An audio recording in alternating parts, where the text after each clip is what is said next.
Okay, good morning everybody, and Hazak Baruch, thank you for joining us on this beautiful Sunday morning. Shavua Tov everyone. We should have an amazing week ahead, Be'ezrat Hashem. And here we are, as we are studying a new parashat Vayishlah. Vayishlah means to send. Vayishlah, who send? Who send what? Vayishlah Yaakov malachim. So, Yaakov sends, and he sends malachim. He sends messengers, he sends angels, however you want to explain different opinions. But Yaakov sends angels, messengers to his brother Isaf. As Yaakov now is heading back to Israel, he knows that the inevitable is going to happen. He must encounter his brother Isaf. And so he prepares for this encounter. And there's a lot to talk about how he prepared and different strategies. And we learn from here how to prepare when we encounter the Goyim and the world around us. So he sends gifts, he sends messengers, and the Pasuk tells us right here in the beginning. Let's just quickly read some verses.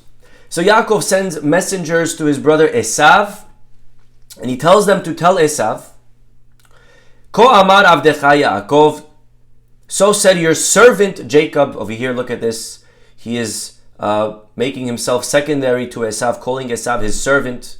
Here I am, your Eved. Okay, very humble. Im Lavan Garti. I lived with Lavan. And an interesting word, the word Garti. Our rabbis notice the word Garti has the same letters as Taryag. Yaakov was tacitly telling Isaf, Im Lavan Garti. I lived with Isaf, but although I lived with a wicked, crooked man, Taryag shamarti, I kept the whole Torah. And I've been a little bit har ad ata. I've been delayed. I've lingered. Vahili shor v'hamor. I have a lot of ox and donkeys, tzon, evet, shivcha, sheep, everything.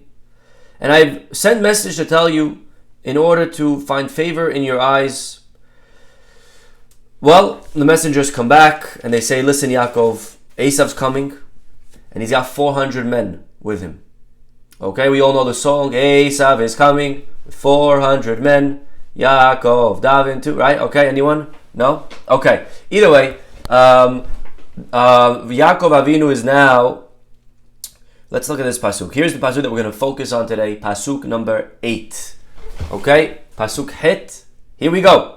Vayira Yaakov me'od, vayetzer lo. Yaakov became very afraid. What does very afraid mean? You know what very afraid means? It means very afraid. That's what it means. There's no Rashi. It means what it means. He was afraid. Simple. Yaakov Avinu was now scared. Vayira Yaakov me'od, vayetzer lo. And the obvious question here that our rabbis ask and try to understand is, why is he afraid? Why is Yaakov afraid if, after all, there's a very interesting question over here. And this is the question that all of our commentaries try to understand. Why was Yaakov Avinu afraid over here of Isaf when he had an explicit protective promise from HaKadosh Baruch Hu? Last week, let's just flip a little bit to the beginning of last week's parashat Vayetze. Yaakov Avinu is on the way to Lavan. He has the dream with the ladder. We just read this yesterday, so it should still be a little bit clear in our minds. And what does God tell him in the dream? Hine anochi imach. Please go back to chapter 28, pasuk 15. I am with you. Ushmarticha bechol asher telech. I will guard you wherever you go. Vahashivoticha il ha'adama hazot. And I will return you to this land. Ki lo e'ezovcha. I will not forsake you ad asher imasiti, until I do asher debarti lach, what I have spoken to you. Yaakov Avinu over here is given the best possible blessing ever. You know what he's blessed with? Protection. God, not a security guard. Al tiftechu b'ndivim. We all know security can help We all know stories of people that have guards and they're compromised. You have a protection from HaKadosh Baruch Hu. God is the one promising protection. Yaakov, you have nothing to worry about. And all of a sudden, Vayira Yaakov me'od. Yaakov is very afraid. And all the commentaries are bothered and they try to understand, for where in the world is Yaakov over here afraid for? Why is Yaakov Avinu afraid if after all he was promised protection from HaKadosh Baruch Hu? Okay, this is a very big question that we're going to study today together, okay? I hope everyone has a question clear, because if not, you're probably not going to understand the class. So, one more time. The question is, why is Yaakov afraid as he's about to go encounter his brother Isaf, if after all God promised him protection? Now you may answer, he was afraid not of getting killed, but he was afraid that he would have to kill his brother. Okay, the problem is that he already says that in the next words of the pasuk. Vayira Yaakov me'od vayetzer lo. Rashi says, vayetzer lo im yaharog hu et acherim. So vayetzer, which means and he was distressed, covers that concern that he's going to have to kill Isaf. So Vayira cannot mean that. Vayira means he's going to get killed. So where there is no room for worry, Yaakov, if God promised you're going to be protected. Okay? A great question. And there's an amazing essay that Rabbi Elchanan Wasserman, who is the student of who? Rabbi Elchanan Wasserman was the student of the Hafetz Chaim. You know, when the Hafetz Chaim traveled to Israel, his student said to him, Rabbi, who's going to lead us? Who's going to guide us? And the Hafetz Chaim said, don't worry, you have Rav Wasserman here with you.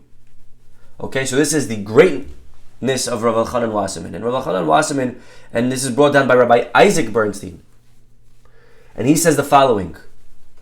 He quotes, we begin today with the Rambam. Okay?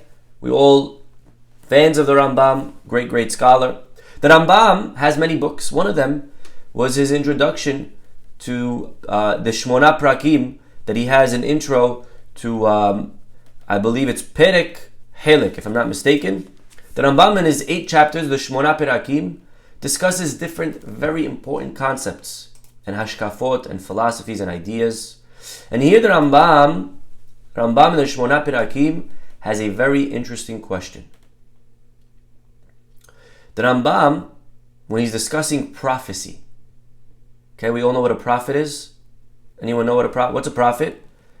So everyone thinks a prophet is someone who who predicts the future. That's maybe one function of a prophet.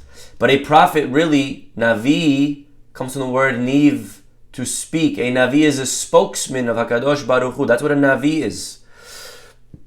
How perfect does a Navi have to be? How perfect does a Navi have to be? Does a Navi sin? Is a Navi allowed to make mistakes?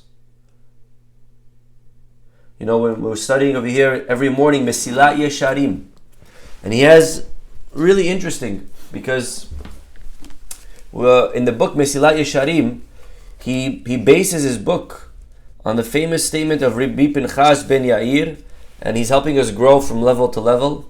Baruch Hashem, in the morning classes that we're studying, we're already up to level Chasidut, okay? So everyone that's studying with us has already mastered all the prior levels before Hasidut.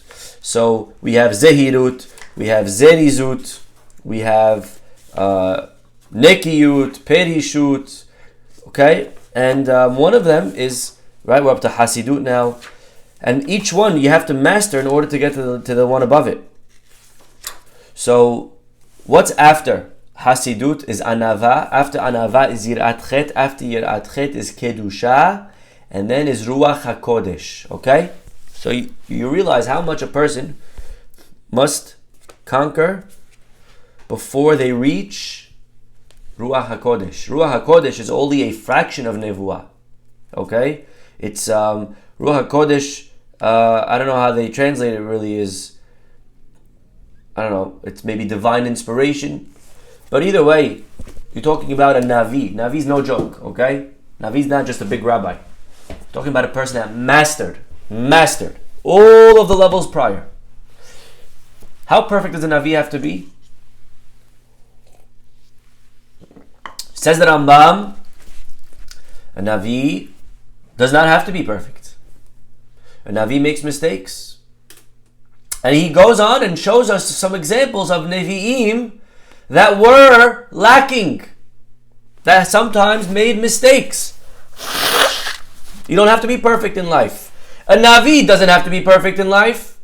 A Navi made mistakes, and the Rambam goes on to show us which Navi made mistakes. You ready? Give just two examples. Example number one, says the Rambam, is Shemuel. What happened with Shemuel? Shemuel, a Navi, was told by God to go anoint David HaMelech. Okay? So it's a simple procedure. Go take a little jug of oil, pour it on David's head. Nothing complicated. Except that it is a little bit complicated because there's one problem, and his name is Shaul. Shaul's already the king. And if Shaul finds out that you anointed a different king, I don't know how happy he's going to be with that decision. He may not be so happy and agreeing with that. Okay, so you over here, Shmuel Navi says to God, I don't know if it's a good idea, God. I don't think I should anoint David HaMelech. Shaul's still alive. Veshama Shaul veharagani. And maybe Shaul is going to hear and find out and kill me. Says the Rambam, where's your Bitahon? Shmuel, where's your Bitahon? You don't have faith in God? You don't have trust in Hashem? Trust that Hashem will protect you. Says the Rambam, you see, Shemuel lacked Bitahon. No one is perfect. Another example, says the Rambam, Yaakov Avinu. And he quotes our Bazuk today, Vayira Yaakov me'od vayetzer lo. Yaakov Avinu was afraid of Isaf. Whoa, what happened? Yaakov is a prophet. Yaakov speaks to Hashem. Why is he afraid? Says the Rambam, you see that sometimes a Navi could be a little bit lacking in his trust. We have ups and downs, and even a prophet could have a bad day, could have a little bit of a down. Sometimes they struggled with Bitahon. They weren't always 100% Bitahon. This is the Rambam in the Shmona Perakim. Asks the Hesed LeAvraham an interesting question. He says, I don't understand. Why in the world is the Rambam asking these questions and giving you proof from these two prophets, Shemuel and Yaakov Avinu, that they lacked Bitahon, if the Gemara already discussed these two specifically and already explained and gave answers to the question? Why is the Rambam making it as if he is the one discovering the questions in these two prophets and now proving from there that they lacked trust in Hashem? They're already discussed at length.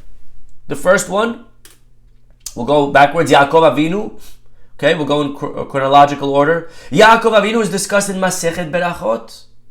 The Gemara Masechet Berachot tells us, and it asks this question, why was Yaakov Avinu afraid of getting killed by Isaf? After all, Hashem promised him protection.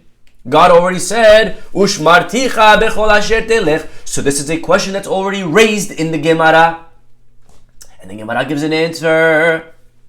And the Gemara says, Shema yigrom ahet. This is in Masechet Berachot, page 4. And Rashi brings it over here in our Perashah, Pasuk 11. Katonti mikola hasadim. Okay, Yaakov Avinu is saying that I am small, insignificant. I have been diminished by all of the kindnesses. Says Rashi, Nitma'atu zechuyotai. My merits maybe have been lessened because of the chasadim and the truth that you did with me. And therefore, lekach ani yareh. Therefore, God, I am afraid. Shema, maybe. Meshev tahtani. Maybe once, or since, since you've protected me, ever since then, maybe nitlachlachti bahet. maybe I've sinned. Ve'yigrom li le'maser beyad Esav, and now I deserve to be given over into the hands of Esav. Says the Gemara in Masechet Berachot. So look, that's why Yaakov is afraid. Yaakov knows that he was promised protection by God, but he also knows that he is mortal. Maybe he sinned, and maybe sin is causing him to lose that protection by God. And he is human. And therefore, now Yaakov is afraid. Because maybe he sinned. So why, Rambam, are you giving me some answer? You see that they lacked trust in Hashem. Because look, he was promised protection and he lacked trust. Says the Hesed LaAvraham, there's no proof from there. Yaakov Avinu is a different story. Yaakov was worried that maybe he sinned and that caused him to lose that promise. Continuing to the next example, Shemuel. Again, by the way, pause 1 second. How could Yaakov be worried that maybe he sinned when he himself says, Im Lavan garti vetariag mitzvot shamarti? When he himself is the one to say, I've lived with Lavan, but I've also kept the entire Torah. So he kept the whole Torah. The answer is very simple. He meant, to the best of my knowledge, but there's still maybe a sin that I'm unaware of that I did, and that would cause me to lose the divine protection. When it comes to Shemuel HaNavi, the Gemara in Masechet Pesachim discusses that. The Gemara in Masechet Pesachim talks about the person who's checking for chametz in dangerous areas. And the Gemara brings in this discussion Shemuel HaNavi, and the Gemara says that Shemuel, when he was concerned that he's going to get killed by Shaul, says the Gemara, famous words, Shchiach Hezeka Shani. It's different when there's danger that's very common. When it's likely that something bad can happen, then you don't have the right to just do whatever you want and play the Bitahon card. When there's a dangerous pandemic going around, you can't just walk around in the streets without a mask and play the Bitahon card. When there's something very likely to happen, when there's likely that in a certain forest there's dangerous animals, you can't just walk in that forest and play the Bitahon card. When there's rockets going up and down, you can't just play the Bitahon card. You can't just jump off a plane without a parachute and play the Bitahon card. I don't care how much Bitahon you have. You will die if you jump off a plane without a parachute. Okay? It's not a question of Bitahon. It's Shchiach Hezeka. When danger is very likely, then God's not going to, maybe, sometimes, extreme circumstances, but you can't rely on God's intervention. So that's why Shemuel was worried, and rightfully so. And that's why Yaakov is worried, and rightfully so. That's the Chesed Abraham's comment on the Rambam.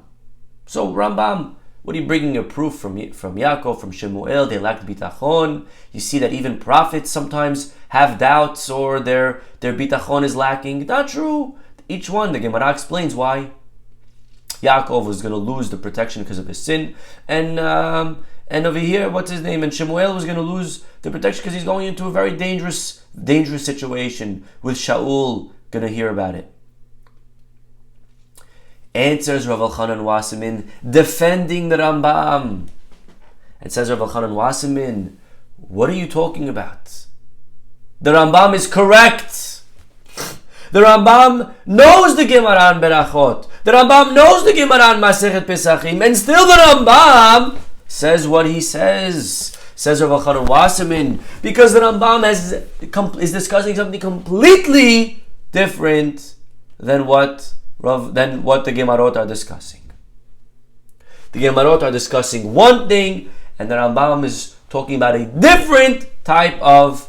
complete different type of bitachon. Yes, Gemara, Masechet Berachot, Gemara, Masechet Pesachim are asking a question. Where's your bitachon, Yaakov? Where's your bitachon, Shemuel? After all, we know Yaakov was promised protection. After all, we know Shemuel, you're going to do a mitzvah. Sheluchei mitzvah enan nizokin. If you're going to do a mitzvah, you cannot get hurt. And the Gemarot, each one address why in those cases the bitachon was not guaranteed. The protection was not guaranteed. Maybe Yaakov sinned, and maybe over here it's likely to have something dangerous going on. The Rambam is now coming after the Gemara said that. Granted, you can't rely on Hashem's protection, each case to its own. Maybe Yaakov sinned, and over here it's likely. The Rambam is now asking a new question. Fine, Yaakov, you sinned, so you don't have the promise of Hashem. Fine, Shemuel, danger is imminent, so you don't have the protection of doing a mitzvah. But what happened to regular bitachon? Forget Hashem's promise. Right now, you and I, did Hashem promise us a protection? Were we told in a dream with a ladder? Maybe you were. If you did, please call me. I would love to get a bracha from you. But were we told in a dream that God's going to protect us? I didn't get no dream. Not yet. Do I not need to have bitachon right now? Without a promise from God, I need to have bitachon. All of us, we talk about all day. Emunah and bitachon. We got to have bitachon. Vani bechazdecha batachti. So says Rav Chanan Wasserman, there are two requirements of bitachon. There's two levels of bitachon.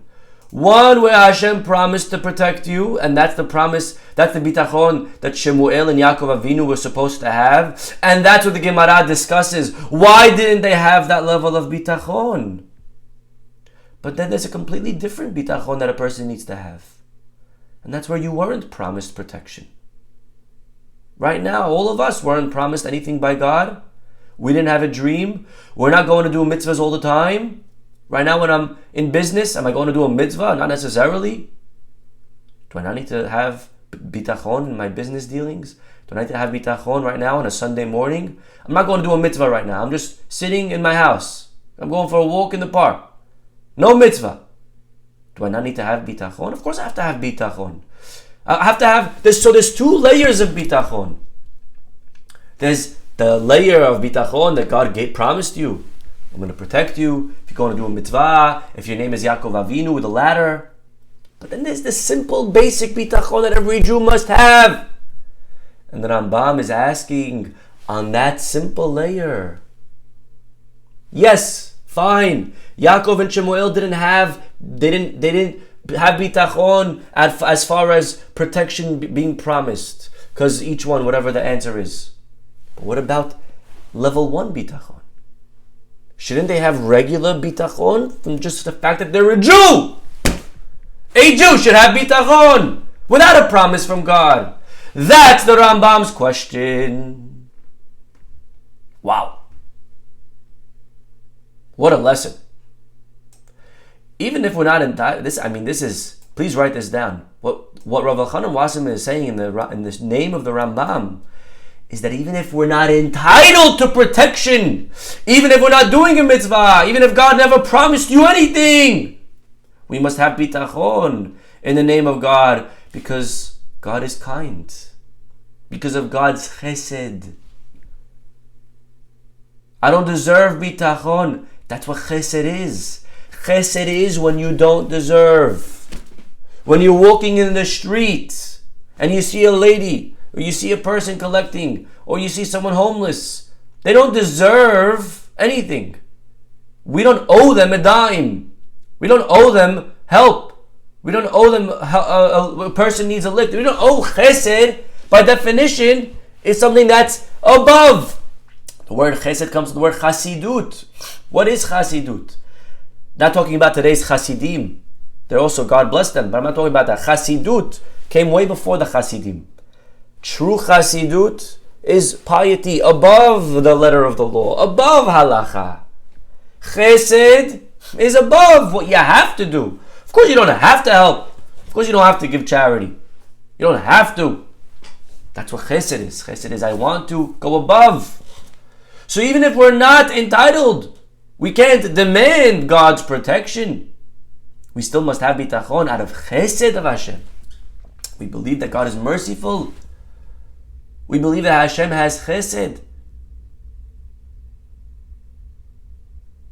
Wow. This is a powerful lesson. So that's what the Rambam is asking. Fine. You don't deserve God's protection because you sinned. Shemuel, you don't deserve God's protection because you're going into a dangerous zone.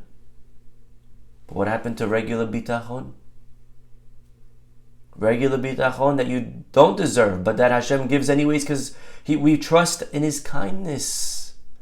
That's where Yaakov and Shemuel are lacking. That's the Rambam's question. That's what the Rambam's trying to prove. And says Rav Elchanan Wasserman, if I may argue on the Rambam, and to this, I have an answer. To this, I can suggest the following. And let us see what Rav Elchanan Wasserman wants to tell us. The famous story in the Gemara, where HaKadosh Baruch Hu showed Moshe, when he went to receive the Torah, God showed Moshe all the future generations.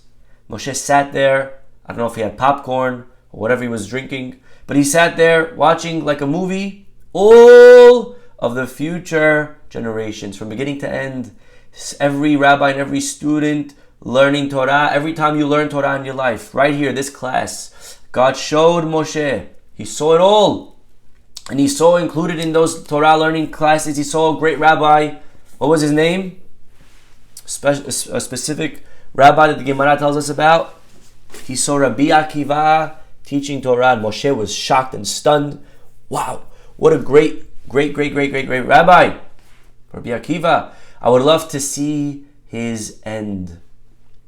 And God shows Moshe Rabbi Akiva's death. Anyone know how Rabbi Akiva died? One of the martyrs. His skin, he was stripped with iron combs from his skin. What a horrible death. That's how Rabbi Akiva died. And Moshe says, God, is that fair? Such a great rabbi that he should die in such a way. And what did Hashem say to him? Shtok. Kach Allah b'machshavai. Quiet, Moses. This is what I always planned on doing. This is my original thought process. What does that mean? This is my original thought process? What in the world does that mean? Says the Shlach Kadosh, we know that originally, when God created the world, which name of God is used in the first chapter of creation? Anyone know? God has many names. Which name is used when God created the world? Which name? The name Elokim. Elokim means Deen. What does that mean, Deen? Deen means just, strict, fair. You look in the entire chapter 1, you won't find Hashem's name of Yud Kei Vav Kei. It's all Deen. You know where we're introduced to mercy? To Yud Kei Vav Kei? Chapter 2. Beyom Asot Hashem Elokim, Pasuk 4. The first time we're introduced to God's name of Yud Kei Vav Kei is not in the creation. It's after creation. Says the Gemara, you know why? Because originally God wanted to create the world with Deen. Originally God wanted to create a very fair system. Tit for tat. But then he realized that the world's not going to last very long if we do that. And for good reason, Baruch Hashem, He's infused Yud Kei Vav Kei. So originally it's all Elokim, Elokim, Elokim. But then at the end God realized He has to throw in some mercy here and there. Some Hashem, some Rachamim. The Shlach Kadosh explains this Gemara, and what that means is, why? Let me ask you a very fundamental question. Okay, can I ask you a basic question? Why didn't God put us all straight in Olam Haba? Right now, what are we doing here? Why didn't God just put us straight in Olam Haba? Whatever that looks like to you. For some people it's a jacuzzi. For some people it's a sauna. For some people maybe it's a basketball game. Whatever your Olam Haba you think it is, your version, right? A nice big unlimited buffet at, a fancy meat restaurant, right? Sushi galore, right? Why are we not just straight in Olam Haba? What are we doing here? And the answer is that Hashem realized with His genius that if He put us straight in Olam Haba, it actually wouldn't be Olam Haba. If He just gave us the reward without us having to earn it, that would be called Nahamad Kisufa, that would be called the bread of embarrassment. We don't like to receive free things in this world. I mean, yes, we do, we're Jewish. But usually there's a certain shame that comes when you receive free. There's a tremendous pride in being able to earn, right? When you earn something, you have to work hard for it. Just take a look at any athlete. I guarantee you, if, Medvedev, right? He's the one that won the US Open. If Djokovic just resigned, and that's how Medvedev won, he wouldn't really feel good about his title. I don't want you to resign. I don't want to be given a free title. I want to earn the title. I want to win. That's why the trophy is worth everything, because you fought and you won. And the harder you fight, the greater the trophy is. So in a sense, if God just gave us the trophy, there's no enjoyment and pleasure in that. We had to earn the trophy. And this world is us earning it. We have to earn Olam Haba, because that's the greatest Olam Haba, the fact that we fought and we earned it. So Hashem put us here, and we have to earn our right in Olam Haba. Now, my friends, if that's the case, then it only makes sense that this world must be a world of deen. For the same reason, we have to earn everything in this world in order to earn Olam Haba. If this world's going to be a world of chesed, then there's no way we're back to the same problem. If everything in this world is given to us for free, then again, we don't earn Olam Haba the right way, and we don't really appreciate Olam Haba. Because this world, we're also like handicapped. Imagine you end up playing the game, but the whole time the ref is on your side. And the ref's cheating for you. And you know he's going to give you every call possible. So all you got to do is this, and he'll call a foul. You know what I mean? It wouldn't really be a fun game. So even though the game itself has to be fair. So not only do you have to play the game in order to get the trophy, but the game itself must be fair, or else you're back to the same problem. Then again, you played, but you were kind of cheating the whole time, so the trophy itself is meaningless. So that's why when Hashem created the world, there had to be deen in the world, so that the game is fair. This world has to be a fair world, so that when you win, you appreciate Olam Haba. But still, with all of that, HaKadosh Baruch Hu saw that this world, if it's a fair game, we're not going to last. So that's why at the end, even in this world, it's fair, but there's always chesed. There's always kindness from HaKadosh Baruch Hu. And that is what the Gemara means. When originally he wanted to create the world with fairness, but then he went and he infused kindness, chesed. Says Rabbi Chanun Wasserman, but all of this is only with the regular guys, regular people, average Joe. When it comes to Rabbi Akiva and his friends, when it comes to great people, Hashem stuck to the original plan. Because great people can handle that. They can live in a world that has only deen, only fair. The average guy cannot handle that, cannot live with that. If we only have deen, we're out. But the great people can live in a world that everything is tit for tat. So God gave them that game that's fair. When you're a great golf player, you could play with other golf players without needing a handicap. If you're an average guy, we give you a handicap. 5, 10, whatever, 15 strokes, whatever is your handicap. But the great people, they don't get a handicap. With the greats, it's fair. You play the game. You play the game and there's just straight. So Rabbi Akiva, God says to Moshe, Shtok, quiet. This was always the plan to begin with. Everyone is supposed to live with fairness, with pure, unadulterated deen. And that's why with Rabbi Akiva, God responds to Moshe, no questions. There is no chesed with people like Rabbi Akiva. They can play the game fairly. And so, says Rav Elchanan Wasserman, if that's the case, we now understand why Yaakov was afraid. We now understand why Shemuel was afraid. Says the Rambam, look, every Jew is supposed to have regular bitahon. Just by virtue of being right, by being a Jew, you should have bitahon. Forget protection. Right now, you should have bitahon. Where was Yaakov's bitahon? Where was Shemuel's bitahon? Answers Rav Elchanan Wasserman, bitahon itself is banking on God's mercy. Va'ani bechasdecha batachti. I rely on your chesed. That's what bitachon means. It means that right now, God, in business today, I don't deserve a good day in business. It means that right now, as I'm walking through the streets, I don't necessarily deserve to be protected. It means that right now, I don't deserve health. I don't deserve a good life. I don't. If you're going to act with deen, I'm finished. Dunsky. Go home, take a hike. But I'm not relying on your deen. Because I know that Hashem Elokim. I know that you taught us in the beginning of the creation of the world that you infused Hashem. You infused chesed. And I'm relying on that chesed. That's what bitachon is. Says Rav Elchanan Wasserman. But when it comes to people like Yaakov and Shemuel, they don't have the right to rely on that chesed, because with them, God plays fair. With them, they don't have extra protection. For them, it's only tit for tat. And they realize that maybe they sinned, and maybe they don't deserve chesed.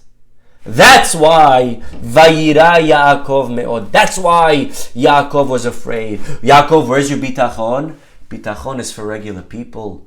They have the right to have bitachon. From them, they could say, I rely on Hashem's kindness. But with people like Yaakov, they can't rely on kindness. They have to live knowing that they're accountable for every single action of theirs. Unbelievable. There's no chesed in their life. They don't deserve extra. They just get what they deserve. And Yaakov was afraid maybe he didn't deserve chesed. He didn't deserve Hashem's protection. But with the rest of us, we're not on that level. And by the way, he does end off with a question. If that's the case, then how could David HaMelech say about himself, Va'ani behasdecha batachti? How could David rely on Hashem's chesed if he's a tzaddik? He is in the league of Rabbi Akiva. Maybe what he was saying was, out of humility, God, I'm no great person. I'm a regular guy. Maybe he was trying to be humble and say, so God, please treat me like an average Joe. So therefore, I could rely on your chesed. But what comes out of today's class, just write this down, what comes out of today's class is we have a new definition of bitachon. Till today, we thought bitachon meant trust in Hashem. Today, we realize that bitachon means to trust in the kindness of Hashem. To trust in God's attribute of mercy. That's what bitachon means. Bitachon means I don't deserve anything from God. I sinned last night. I did very bad things yesterday. I maybe have a lot of problems. My midot have a long way to go. I'm lacking in my shalom bayit, my children. I maybe use my mouth inappropriately. I maybe eat things that I shouldn't have. I may be immoral in my actions. Maybe in my business dealings, I'm not so honest. My integrity, etc., etc., etc. And I have bitachon because I rely that God, you are merciful above fair. I don't deserve anything. Fair, I'm done. But thank God, I'm not on the level of Yaakov Avinu. I'm not on the level of Shemuel Navi. I'm not on the level of Rabbi Akiva that I need to play the fair game. I'm on the level of a regular average Joe. Because I'm a regular guy, I trust in your kindness. I have bitachon that although I maybe have done bad things, but Hashem, I'm banking on your kindness. That's bitachon. That's fantastic. That's big. And again, of course, a person who takes advantage of Hashem's kindness and on purpose deliberately does bad things, that's a very foolish person. That's a very big mistake. But here we're talking about good people. People that make mistakes, not actively evil. Average, regular, good people. We try our best, but we have flaws. We mess up.